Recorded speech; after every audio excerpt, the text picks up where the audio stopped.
¿Cómo están? Buenos días, muchísimas gracias. Vamos a hablar de obesidad y cómo ir abordándola, cómo diagnosticarla bien, cómo escoger tratamientos, cómo iniciarlos y cómo el manejo multidisciplinario nos va a ayudar. Esta es una plática patrocinada por Novo Nordisk y aquí les pongo mis conflictos de interés. Bueno, tenemos que partir de las cifras que siempre leemos, vemos a veces hasta en los noticieros, de cómo la obesidad afecta a nuestro país y cómo afecta al mundo en general. Ha incrementado abruptamente, exponencialmente. Muchos de nosotros, nuestros familiares, amigos, conocidos, padecen obesidad. La vemos todo el tiempo en el consultorio. Ya no es de una especialidad, la verdad es que ya es un tema del país. 75% tenemos sobrepeso, obesidad. Entonces ya la normalidad no es el normopeso. Ya estamos viendo en general sobrepeso, obesidad encima de cualquier patología que podamos nosotros abordar en el consultorio. Y cuando hablamos de manejo multidisciplinario, podemos pensar muchas cosas, pero me gusta muchísimo esta analogía de las personas ciegas y el elefante, en el cual se acercan de diferentes perspectivas y van tocando, y pues por ahí uno cree que es una serpiente y es la trompa, otro cree que es una lanza y es el cuerno, otro cree que es un abanico y es la oreja. Y esta es la realidad de las personas que padecen obesidad, que tienen suerte aquí en México de tener un tratamiento multidisciplinario. Porque tenemos al gastroenterólogo, hepatólogo viendo el hígado graso como una entidad aislada que desarrollan sus fármacos, sus dietas mediterráneas, sus estrategias, sus riesgos de fibrosis y de progresión. Tenemos al ortopedista checando la rodilla, la cadera, la columna. Tenemos al endocrinólogo, al cardiólogo viendo la dislipidemia, psiquiatra viendo depresión. Ahora la tan famosa que estamos escuchando mucho, falla cardíaca de fe y preservada, que es algo que viene sorprendiendo a muchos especialistas como entidad clínica para diagnosticarla y abordarla, y por allá el ginecólogo viendo el ovario poliquístico también, checando cuántos folículos hay en el ovario, el volumen global. Y en general este es el modelo de las personas que tienen la suerte de tener acceso a tratamiento de especialidad que padecen obesidad. Y cada quien ve desde su frente, pero en general la mayoría de los especialistas saca su varita mágica para el tratamiento de la obesidad y les dice baje de peso. Es que tiene que bajar de peso. Siempre, siempre, siempre. Yo mismo lo dije en mi entrenamiento, cuando tenía servicio social, etcétera. Es que tiene que bajar de peso, se tiene que poner las pilas, tiene que bajar de peso. Como si el paciente me dijera, chías, no se me había ocurrido, ¿verdad? O sea, sí es cierto, tiene razón, voy a bajar de peso. Prendo el switch, logro bajar de peso, ya me asustó que voy a necesitar cirugía, ya me asustó que... Y en realidad todos los que nos dedicamos al ambiente médico, nos guste o no, pues tenemos que aprender a diagnosticar y al menos de forma inicial darle tratamiento al sobrepeso y a la obesidad. Porque como bien dijeron en conferencias anteriores, la pérdida de peso es lo que cambia todos los numeritos que perseguimos incansablemente, de los triglicéridos, que la glucosa, que la presión arterial, y ya si hablamos de desenlaces, ¿no? Hospitalizaciones, enfermedades infecciosas o incluso mortalidad, ¿no? Entonces tenemos que voltearla a ver, nos guste o no, tenemos que abordarla, tenemos que aprender a diagnosticarla. Y es que me encanta decir esto, que la obesidad es como el cáncer, no porque se esté extendiendo rápidamente o porque esté matando a muchísima gente, como ya lo sabemos, ¿no? Es porque es compleja de definir, así como hay cáncer de riñón, de pulmón, de hígado. No todo paciente con obesidad es lo mismo, no todo paciente tiene exceso de peso por las mismas cuestiones, no todo paciente el exceso de peso le impacta en los mismos ámbitos de salud. Cada paciente con obesidad necesita un estadiaje y un tratamiento dirigido a ese estadiaje. Así como existe el TNM para cáncer, nosotros tenemos la escala de EOS. Es una que propusieron en Canadá, bastante interesante, en la cual se abordan 3 esferas: mental, metabólica y mecánica, para que nosotros podamos medir las consecuencias de exceso de peso en el paciente que tengamos enfrente y no se nos vaya, ¿de acuerdo? Y es la mejor forma o la forma más práctica, lógica, racional de abordar el problema. Porque cuando nos enfrentamos a un paciente en el consultorio, como internistas, como médicos generales, como endocrinólogos, como cardiólogos, hay 17 guías colgándole a ese paciente que se siente enfrente de nosotros, de salud mental, de hipertensión, de diabetes, de riesgo cardiovascular, de obesidad, y viene por cefalea, ¿no? Entonces, es muy difícil leer todas y ponerlas en práctica, pero en el paciente con obesidad, si estructuramos nuestra forma de verlo y ver qué tanto está impactando su salud, va a ser mucho más fácil y nos va a realmente separar a qué paciente está más grave de qué paciente está más pesado, que son 2 cosas completamente distintas. Me acuerdo que cuando estaba haciendo el internado, llegó un paciente a urgencias por una cole, pesaba 120 kilos en aquel entonces, y le tomaron los estudios y salió su perfil de lípidos precioso, ¿no? Triglicéridos de 70, HDL 60, LDL de 100. Y dijeron, uy, están mejores que el mío. Entonces, me acuerdo, el adscrito de urgencias lo dijo. Y es que más peso no necesariamente implica que está más enfermo. Cada quien tiene una capacidad distinta de incrementar peso. Y hay gente que se enferma con muy poquito peso que incrementa. Entonces, si nosotros buscamos en un paciente con exceso de peso la esfera mecánica, metabólica y mental, vamos a poder estructurar y estadificar de forma adecuada a este paciente. Metabólicas, pues hasta el cansancio, hipertensión, diabetes, enfermedad por esteatosis hepática asociada a disfunción metabólica, ¿no? Ya las consecuencias de eso, enfermedad renal crónica, infarto agudo al miocardio, todo. Gota es otra cuestión metabólica y se asocia a lo mismo, todo tiene un origen particular en común, ¿no? Que es ciertos factores ambientales que te llevan a tener peor salud metabólica, a incrementar peso, pero cada quien se rompe de la cosa que es más frágil. O sea, hay predisposiciones genéticas a desarrollar más gota, a desarrollar más diabetes, a desarrollar más hipertensión, a desarrollar... Y el factor tiempo es súper importante, pues es algo que no tomamos mucho en cuenta, ni los pacientes lo toman a veces en cuenta. Doctor, es que yo llevo comiendo lo mismo desde que tenía 20 años y como ahorita se me eleva la glucosa y los triglicéridos, algo debe de andar mal. Pues es el factor tiempo que tu cuerpo lleva aguantando un exceso de nutrientes, una sobrealimentación crónica y un estado de sedentarismo que ahorita ya se está empezando a ver el daño, y eso a veces no lo podemos nosotros ver muy bien. La otra parte que es muy importante son las mecánicas, ¿no? ¿Qué consecuencias mecánicas tiene cargar 20, 30 kilos de más?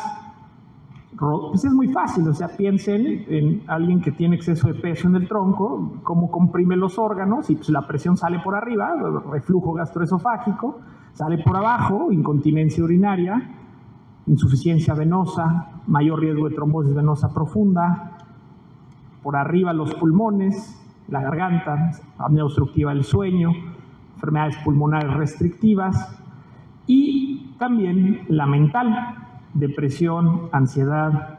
Yo terminando muchas de estas pláticas tengo la suerte de que tengan la confianza de acercarse conmigo y comentarme casos, experiencias.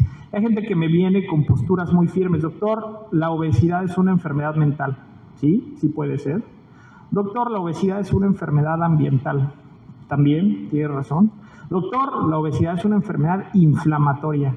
Todo lo que ustedes quieran. Cualquier desenlace negativo de la literatura, bueno, no cualquiera, pero la mayoría, la obesidad incrementa el riesgo. Menos de osteoporosis. Osteoporosis, el hueso, pues con la carga mecánica se fortalece y eso hace que no tengan tanta osteoporosis. Entonces hay que ver el elefante completo y saber cuál de todos esos aspectos pone en peligro su calidad de vida, pone en peligro su salud, pone en peligro su esperanza de vida y acorde a eso actuar con el paciente que tenemos enfrente. Es muy fácil tratar números. Ay, ácido úrico elevado, alopurinol, triglicéridos altos, besafibrato, glucosa alta, metformina, bla. O sea, y está el elefantote ahí enfrente y nosotros nada más así sobándole la trompa, la oreja. O sea, necesitamos entender que esa persona necesita un tratamiento específico para tener un peso más saludable, en donde todas estas cifras puedan mejorar y los desenlaces mejoren. Y es que esta disfunción metabólica, aquí les pongo un dibujo de un adipocito disfuncional, nuestro tejido adiposo tan querido, tan amado, que nos protege de estar todo el día sentados viendo conferencias, ¿no? El panecito que nos acabamos de comer, ahí va nadando en la sangre como triglicéridos, y le dice al músculo, ¿quieres? No, estoy sentado, muchas gracias. Pues ¿quién lo absorbe? El adipocito dice, no, échamelo, yo aquí lo guardo, no pasa nada. Hasta que crece y crece y crece y crece y crece y la membrana disfunciona y empieza a generar hipoxia y se empieza a inflamar y entonces el adipocito tira la toalla y si yo tampoco ya quiero y empieza a inundar ese mismo panecito el hígado, los músculos, la sangre, y eso es hígado graso, eso es resistencia a la insulina, eso es dislipidemia. Cuando el adipocito tira la toalla es cuando desarrollamos enfermedades metabólicas. Y yo en algún momento subí 7-8 kilogramos de peso y mis triglicéridos se fueron para arriba. No puedo subir yo más de peso. ¿Por qué tengo triglicéridos en la sangre? Porque esa grasa no encuentra ya dónde alojarse. Mis adipocitos tiraron la toalla. 7 kilos de peso, no me dio chance de más. Y hay personas que suben 20, 30 kilos y su perfil de lípidos, perfecto. ¿Por qué? Porque sus adipocitos tienen algo que se llama hiperplasia y no hipertrofia. Pero hay que prestar mucha atención a que la gente que solo 5 o 10 kilogramos de peso ya se empieza a enfermar. Se da en pesos muy bajos. Y esto es la hiperplasia, el desarrollar la famosa grasita pellizcable, ¿no? La que uno puede tomar con plicómetro, esa que a muchas personas les molesta visualmente. Ese patrón de incremento de tejido adiposo es protector, o sea, puede expandirse mucho. Claro que va a desarrollar consecuencias a la salud, no estoy diciendo que sea bueno, pero principalmente las hará mecánicas, ¿de acuerdo?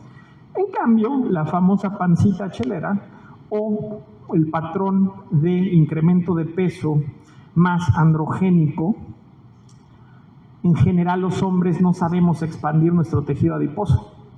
Brazos, piernas flacas y la panza, ¿no? Tengo pacientes que me dicen, no, doctor, ¿cómo? O sea, pues yo llevo 15 años con la misma talla de pantalón. Pues sí, tienen la cinturita así, y encima, ¿no? Hasta el cinturón está viendo para abajo de que el abdomen que protruye empuja la vía del cinturón. La grasa visceral es grasa ectópica, no debería de existir. La grasa visceral, desde que empieza a incrementar, ya está haciendo el proceso inflamatorio, ya nos está empezando a enfermar. Entonces nosotros tenemos que imaginarnos en el paciente que tenemos enfrente qué tanta disfunción del adipocito puede llegar a tener. Y tenemos un punto de corte muy interesante, que es el índice de masa corporal, que estoy seguro que todos conocen, de 30, para poder establecer el diagnóstico de obesidad. El índice de masa corporal de 30 tiene varios problemas, pero yo quiero traer a la mesa uno en particular. Está extrapolado de población caucásica. Y la población caucásica puede subir mucho de peso sin enfermarse. Todos los demás, afrodescendientes, asiáticos, hispanos, etcétera, tienen mucho mayor incidencia de diabetes a IMCs más bajos, IMCs de 28, 26 o incluso en Asia hasta de 23. Entonces, ¿para qué les traigo a colación este punto de corte? Porque la gente que nosotros vemos en nuestro consultorio, pues sí hay muchos caucásicos, pero en general puede estar metabólicamente muy enferma desde IMCs más bajos, ¿de acuerdo? Y ahí es donde tenemos que actuar. Me encanta dividir estas dos, mecánico y disfunción metabólica. La disfunción metabólica es esteatosis hepática. ¿Qué hace el tejido adiposo en el hígado? Pues es que el adipocito tiró la toalla. Dislipidemia, ¿qué hace?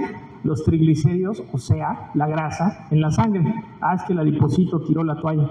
¿Qué hace la glucosa y la insulina tan elevada en la sangre? Es que el adipocito tiró la toalla, ¿de acuerdo? Esta disfunción del tejido adiposo viene en general en IMCs más bajos en mucha gente. Y a IMCs más altos ya viene la parte mecánica, que son muy complejas de manejar porque van a requerir pérdidas de peso mayores. Obviamente, esto no es ley. Hay pacientes que IMCs de 40 también ya obviamente saturan su tejido adiposo y presentan esta disfunción de tejido adiposo.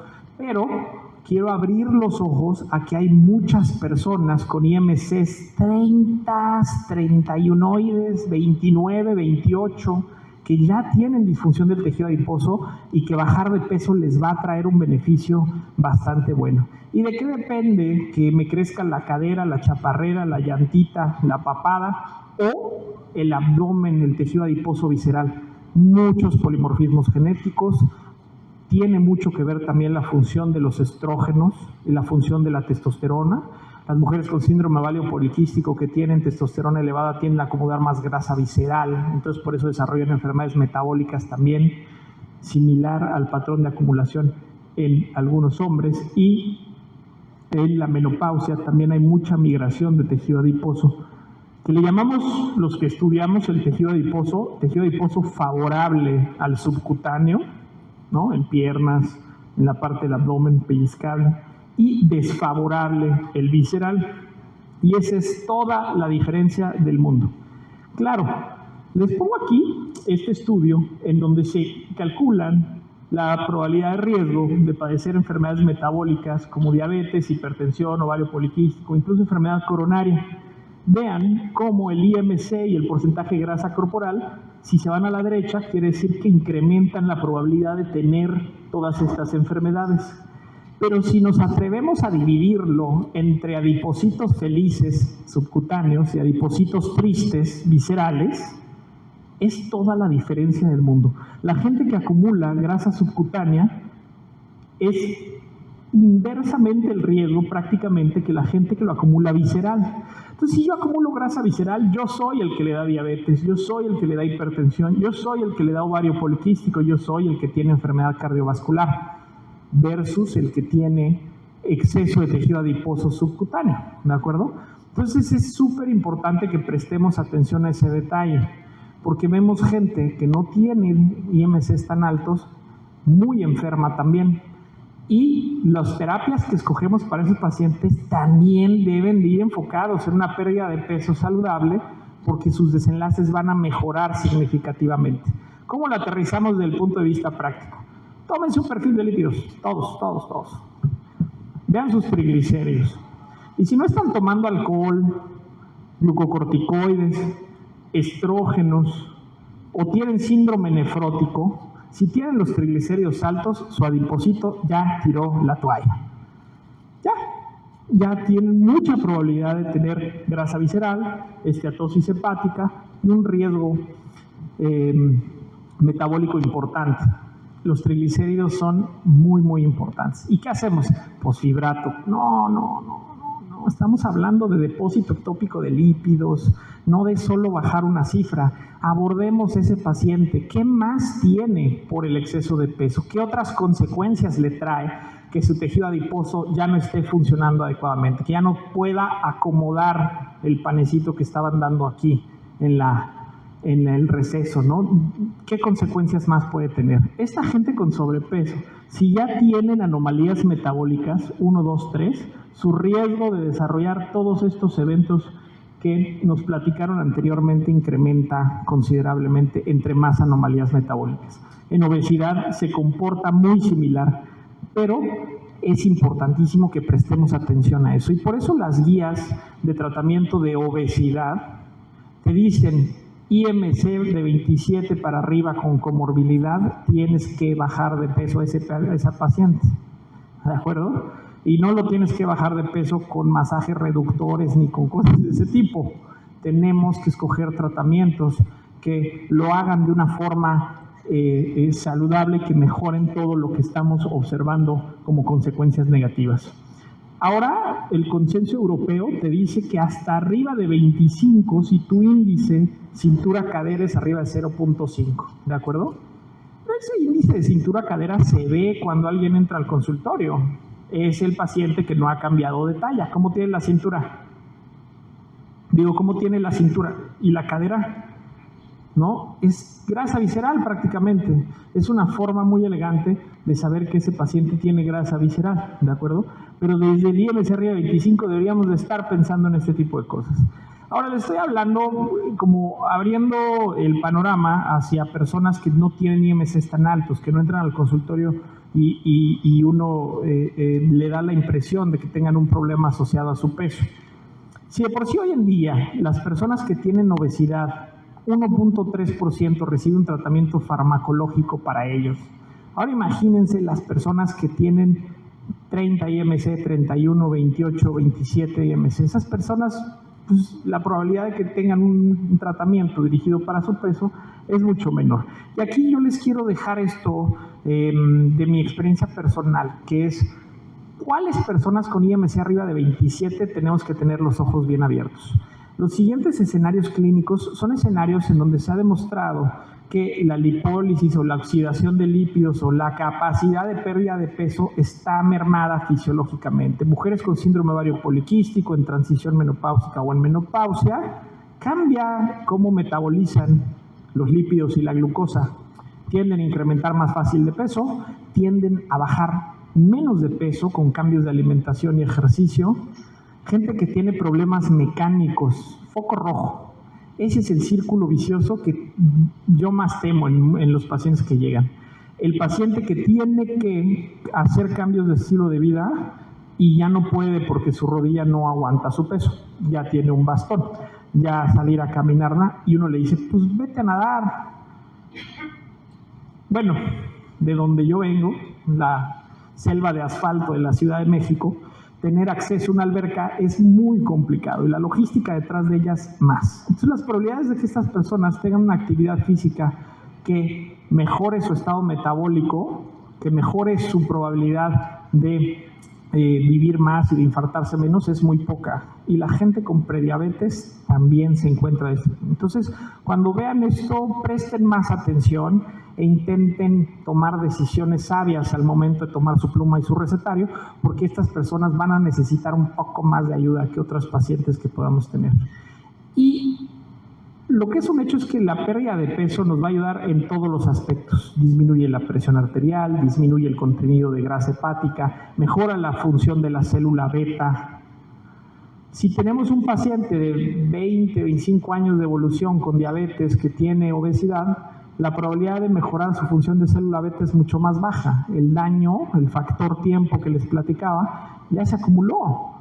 Y esa persona va a mejorar desenlaces, pero otros, hospitalización por falla cardíaca, desenlaces renales, etcétera. Pero si nosotros llegamos temprano a estos tratamientos y los ofrecemos en personas que no necesitan pérdidas de peso tan grandes, podemos ofrecerle beneficios considerables y llevarlo a un peso saludable de forma más sencilla. Y es que acuérdense que los medicamentos que tenemos disponibles, farmacoterapia para sobrepeso con comorbilidad y obesidad aquí en México, los porcentajes de pérdida de peso que ofrecen son 9, 8, 6, 10, si se suman a cambios intensos de estilo de vida, 12, a veces hasta 15% del peso corporal. ¿Por qué esperarte a tener un paciente que tiene IMC de 40 o 45 para pensar en formular un tratamiento para la obesidad si ese tratamiento probablemente le ayude muchísimo, pero no lo va a llevar a un peso saludable por sí solo, ¿no? Esos pacientes en general ya van más para cirugía bariátrica o para este tipo de intervenciones. Entonces, tenemos que ver bien al paciente que tenemos enfrente y no solo ver en dónde tiene acumulada la grasa corporal. Tratar la obesidad, diagnosticarla y acompañar al paciente a lo largo del proceso de su tratamiento es muy bonito porque vas entendiendo cómo ese paciente funciona, cómo reacciona con el estrés, cuál es su relación con la comida, qué tratamientos le han funcionado, qué expectativas tiene y las vas moldeando y mejorando su calidad de vida de forma adecuada. Y es que si en la Clínica Mayo se hizo un estudio para fenotipificar la obesidad. ¿Qué quiere decir? Que no todas las personas con obesidad son iguales. Hay personas que comen porciones muy grandes, pero ¿a poco no les ha pasado, o nosotros mismos, la frustración de decir, es que yo no como para lo que peso, doctor? De verdad, yo no me como así que usted diga, ¿no? Es casi que con eso abren la consulta y tienen razón, no te están mintiendo. No necesitas comer porciones gigantescas para subir de peso. A veces tienes un vaciamiento gástrico más rápido y te da hambre más frecuente. A veces tienes un problema emocional y con la comida logras afrontar parte de esas sensaciones de ansiedad o depresión.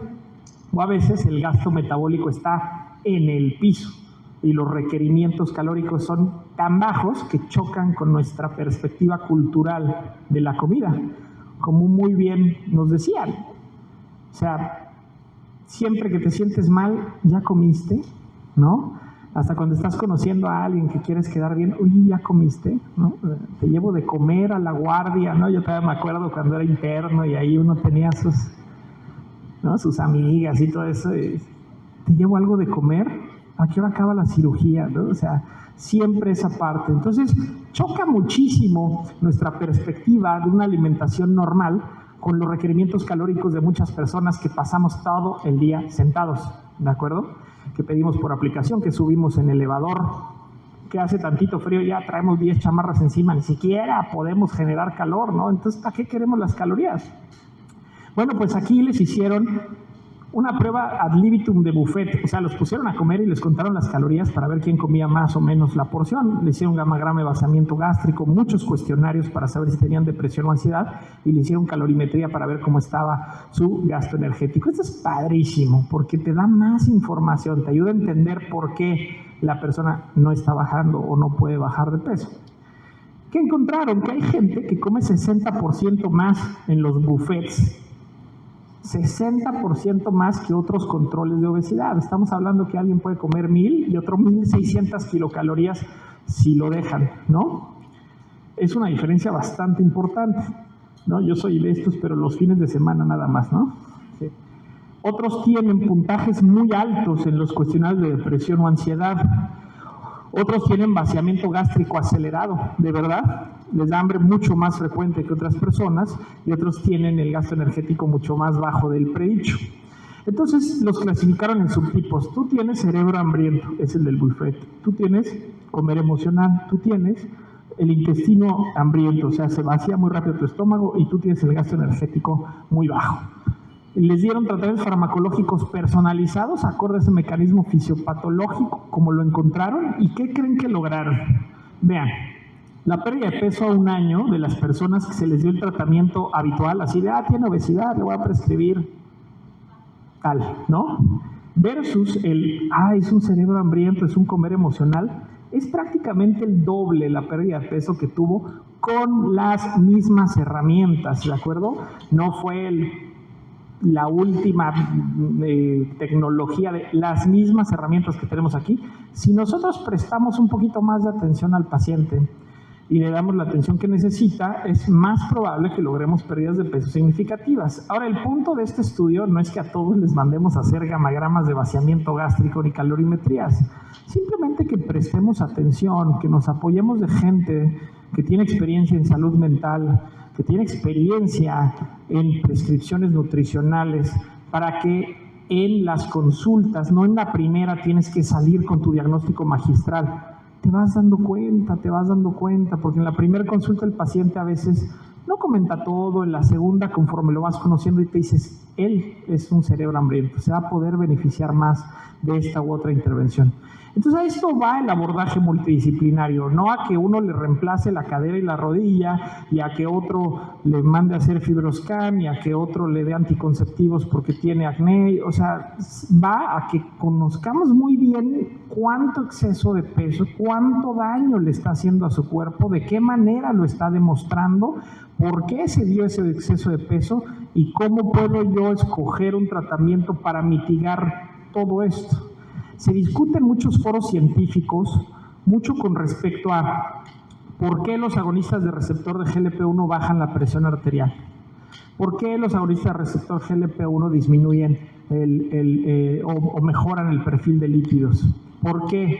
¿Por qué un fármaco que no tiene receptores en el hígado puede disminuir la grasa intrahepática? Pues todos estos nuevos tratamientos de primera generación que están haciendo a los pacientes perder peso de forma adecuada, pues quitan ese taponcito y liberan las consecuencias de la disfunción adipositaria en muchos niveles. Te habla de que estás llegando a un proceso fisiopatológico raíz, mucho más a que si solo maquillas los números del exterior. Pero en el seguimiento necesitan terapia nutricional, algunos necesitan atención psicológica, farmacoterapia, ejercicio, incluso cirugía bariátrica, que es los temas que van a venir después de mí. Quiero hacer especial énfasis en los cambios de estilo de vida. Me encanta que si el ayuno intermitente, que si la dieta alta en proteínas, que la dieta cetogénica, y se pelean que cuál es el mejor y que no, que solo es la restricción calórica, que los carbohidratos, que no sé tanto. Quiero llamar la atención, el cuerpo tiene adaptaciones metabólicas a la pérdida de peso. Si tú prescribes un plan nutricional increíble para tu paciente lo puede hacer, le gusta, lo disfruta, hace ejercicio cuando no hacía, va a lograr pérdidas de peso de 4, 7, 8% del peso corporal y ya. Que si pesa 60 kilos, lograr una pérdida de peso corporal de 6 kilos es bastante buena y generalmente te va a implicar la mejoría de todas tus cuestiones metabólicas, pero si pesas 110 o 120, quizás no te alcance para tener un peso saludable. Y el paciente te dice, me estanqué, ya no me hace la dieta, ya no me hace el ejercicio. Y los nutriólogos incluso ahí les andan pidiendo pruebas de función tiroidea e insulina para ver que no tenga resistencia, porque ya no baja. Así es. La intervención tiene acciones limitadas sobre el peso. El plan de alimentación adecuado te va a llevar a una disminución de estos porcentajes y ya. Y si lo dejas de hacer, vas a reganar. Ahí es donde ves el efecto del plan de alimentación, porque no reganas. Pero no es milagroso, no te va a bajar un 30, 40 o 50% del peso corporal en general. Todos nos casamos con casos que vemos de nosotros mismos, familiares o pacientes que sí logran pérdidas de peso de 20, 30% con cambios de alimentación y ejercicio. Esa no es la ley. Estos son outliers, son personas que no reaccionan de forma típica. Lo típico es esto en todos los estudios que les pongo aquí.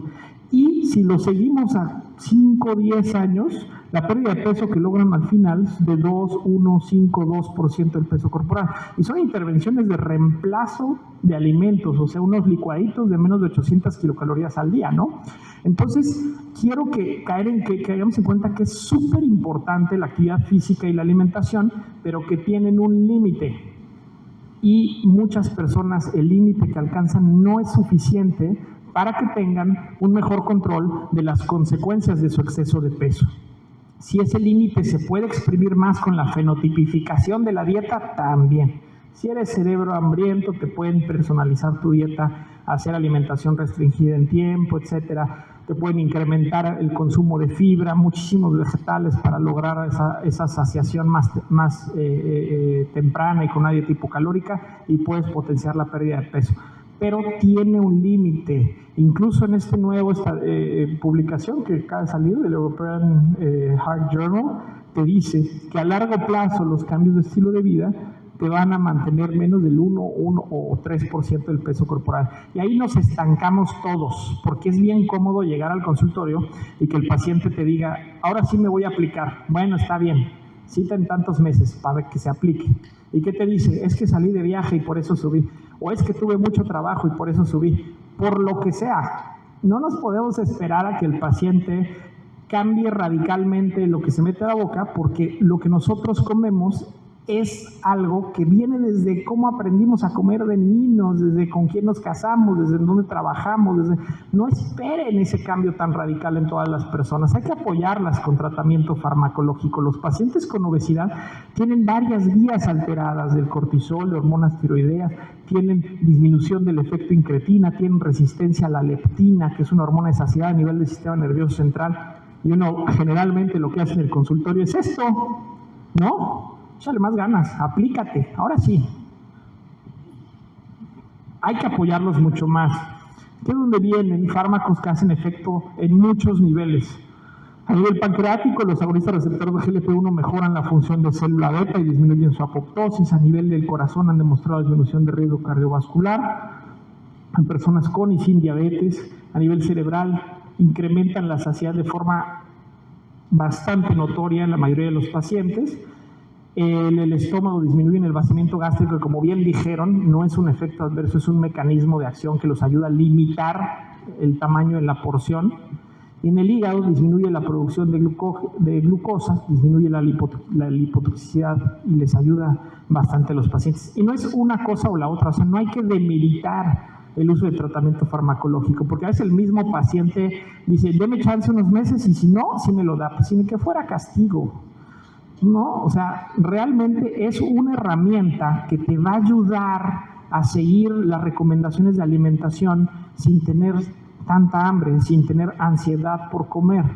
Te va a ayudar con la pérdida de peso inicial para que puedas salir a caminar, a trotar, para que no te moleste el tobillo, para que no te duela la espalda y pases tanto tiempo sentada. Entonces vean qué pasa si combinamos liraglutida con ejercicio. Si nosotros llevamos a estos pacientes, fue un estudio que se publicó en el 2021 a 52 semanas, y les damos solo placebo, solo ejercicio, solo liraglutida, o les ponemos liraglutida, que es un agonista receptor de GLP-1 inyectable para el tratamiento de obesidad, con el ejercicio, las pérdidas de peso en porcentaje pueden alcanzar cifras muy buenas, de hasta 15% del peso corporal. Y la meca de la pérdida de peso, bajar grasa y subir músculo, ¿no? Porque eso es algo súper importante, porque hay gente que solo baja de peso, pero pues baja músculo y grasa. Entonces, los pacientes en donde tú combinas el tratamiento farmacológico con liraglutida y ejercicio, logran bajar una cantidad importante de grasa corporal e incrementar su masa muscular al mismo tiempo. Y mejoran su condición cardiorrespiratoria, que eso en agudo, rápido, mejorar esa condición cardiorrespiratoria, disminuye su probabilidad de tener un evento cardiovascular. No importa que no hayan bajado mucho, no importa que no les quede el pantalón con el que se casaron. Si ya tienen mejor condición física, si no se agitan haciendo ejercicio tan fácilmente, su riesgo de tener eventos adversos ya bajó un 35% en ese punto. ¿De acuerdo? Y el ejercicio los va a ayudar a mantener el peso perdido. Y es una herramienta indispensable para mejorar la salud metabólica en todas las personas. También apiádense de muchas personas que han ciclado mucho de peso, suben y bajan y suben y bajan y suben y bajan, y han probado todas las intervenciones posibles, están frustrados, sienten decepción. ¿Por qué? Porque no bajan o bajan y se los quitan y reganan. La pérdida de peso, el estado de peso perdido, es un estado en donde el apetito se incrementa, en donde el gasto energético baja, en donde el cuerpo dice, no, nos vamos a morir de hambre, por favor, deja de producir pelo, deja de producir piel, dale más hambre, siéntalo más tiempo, vamos a ahorrar más calorías. Se suben a la caminadora en donde quemaban 300 calorías y en el paso del tiempo, ese mismo tiempo, la misma intensidad y la misma inclinación hace que quemen 200 calorías. Eso es lo que se llama la eficiencia muscular. El músculo se aprende lo que haces de ejercicio y consume menos energía, no nos vayamos a morir de hambre. ¿De acuerdo? Entonces, la persona que tiene obesidad, que ha logrado una pérdida de peso, entra en estos estados y está todo el tiempo luchando con apetito, con cansancio, hay que entender esto y apoyar a los pacientes con tratamiento farmacológico y todas las medidas que vayan necesitando, psicoterapia, ejercicio, tratamiento nutricional, ir modificando las cosas. Y es que la obesidad no es un monstruo de 1000 cabezas que tenemos que matar y que triunfemos y salgamos victoriosos de que ya vencí la obesidad. La obesidad te acompaña toda tu vida, toda tu vida, no importa cuánto peses, no importa si ya bajaste, no importa si ya reganaste, toda tu vida te va a acompañar. Y a veces se podrá hacer más ejercicio que en otras ocasiones, a veces la terapia va a ayudar mucho con el comer emocional, y a veces vas a necesitar las 3 o incluso medidas como cirugía bariátrica para mejorar la calidad de vida, la esperanza de vida y arreglar parte de las enfermedades metabólicas que tiene ese paciente. Entonces, hay que ir implementando los tratamientos, siempre van a necesitar acompañamiento, nunca se vence la obesidad, por eso no me gustan las fotos que ponen algunos, con el perdón, cirujanos bariatras de su antes y después, ¿no? De las cirugías bariátricas, porque salen así con muchísimo peso y luego ya bien delgados. Y pues todo eso es bien impactante y funciona muy bien para las redes sociales, pero esa persona sigue necesitando acompañamiento, sigue necesitando un plan nutricional, sigue necesitando hacer ejercicio, siempre va a tener que cuidar lo que come y también en dónde obtiene sus fuentes de gratificación. Entonces, en conclusión, hay gente muy enferma que no tiene IMCs tan altos. Presten atención y ofrezcanles tratamientos que mejoren su condición, aunque a simple vista nuestro ojo ya esté acostumbrado a ver gente con sobrepeso como gente normal. ¿De acuerdo? Que son gente normal, pero que su exceso de peso los pone en riesgo de otras enfermedades. Y la intervención farmacológica y nutricional fenotipificada, adicionada a la salud mental y actividad física, modifican la fisiología de forma sinérgica para lograr mejores pérdidas de peso. Entonces, usemos las herramientas que tenemos disponibles. Muchas gracias.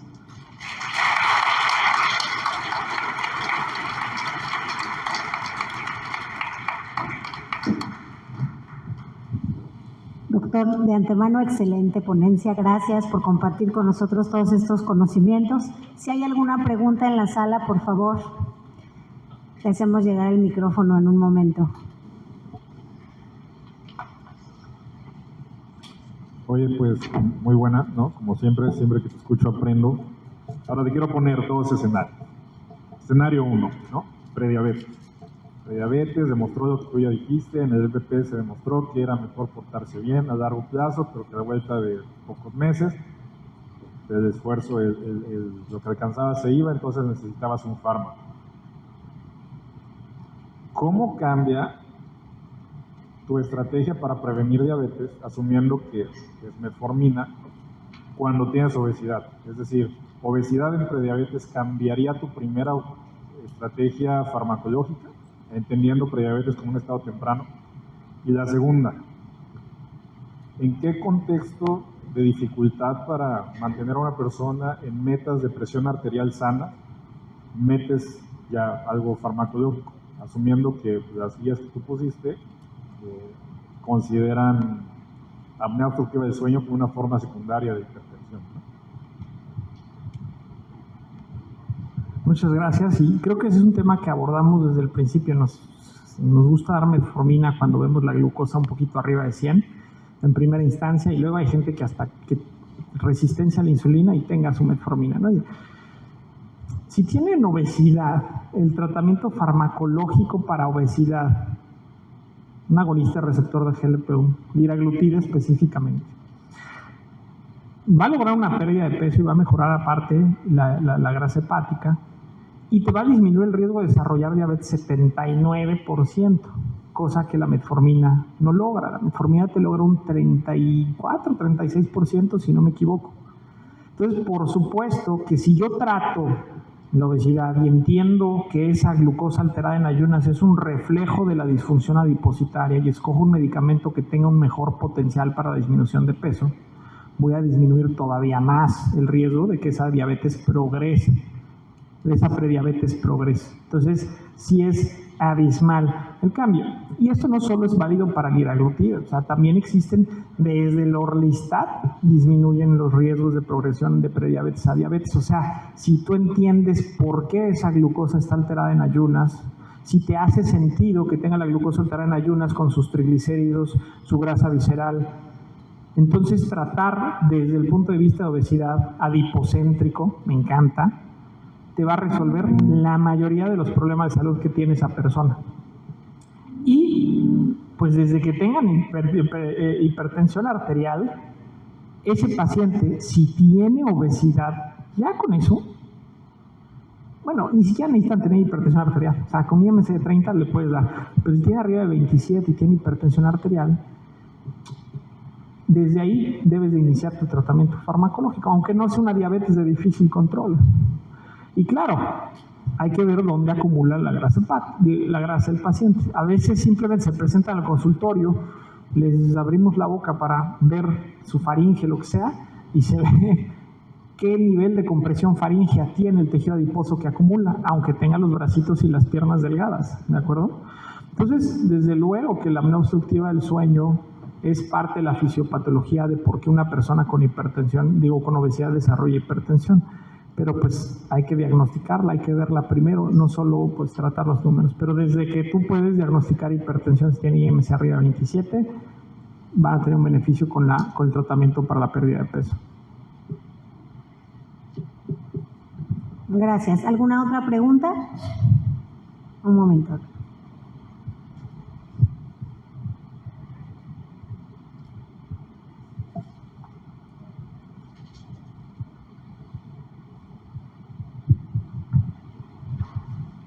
Hola doctor, buenas tardes.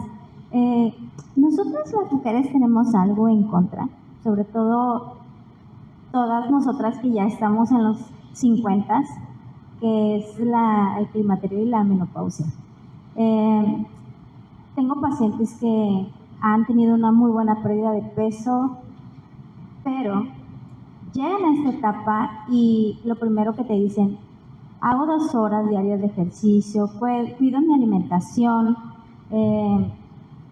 y a pesar de eso, mes con mes es medio kilo, 400 gramos, y después de 6-7 meses, pues ya tienes 5 kilos o 4 kilos.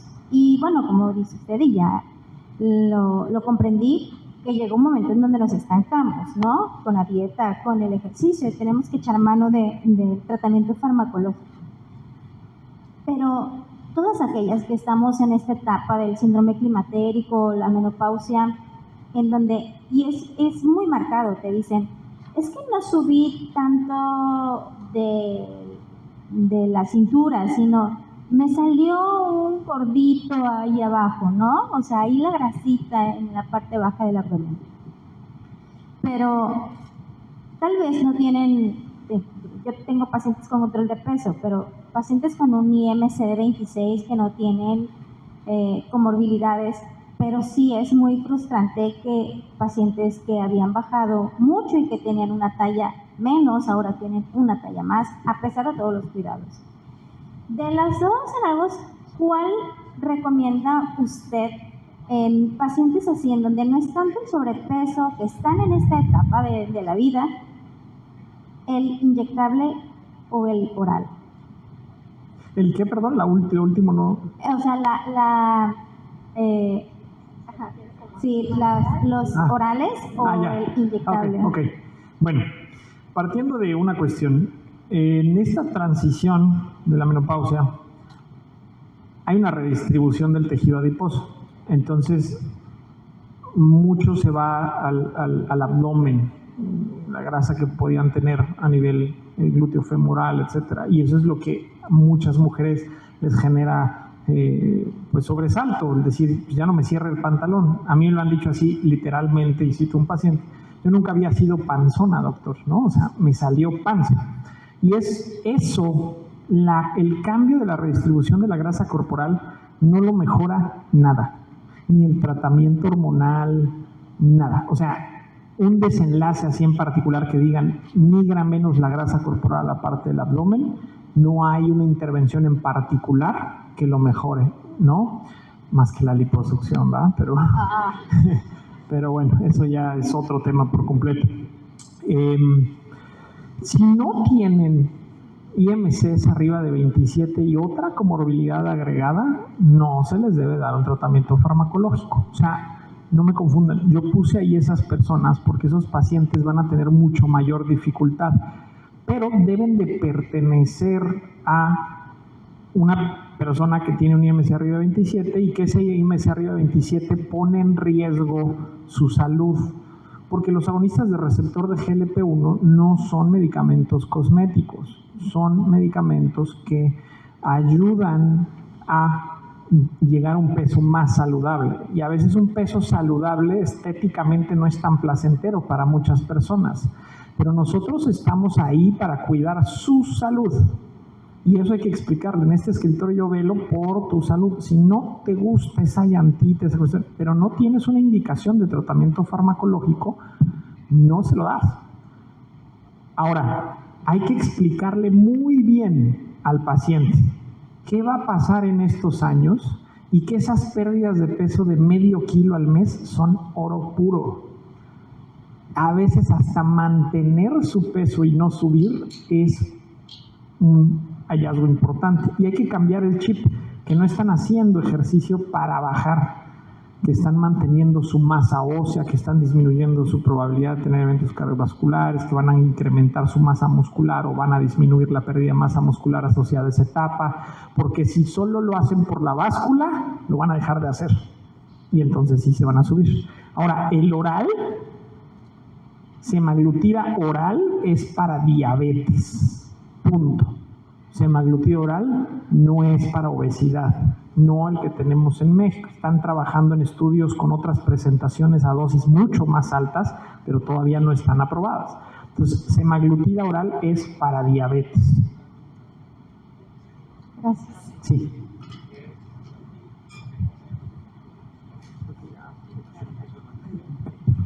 Bueno, pues a nombre del Colegio de Medicina Interna del Estado de Veracruz, agradecemos al doctor Juan Mauricio Vega Certuche por su excelente participación.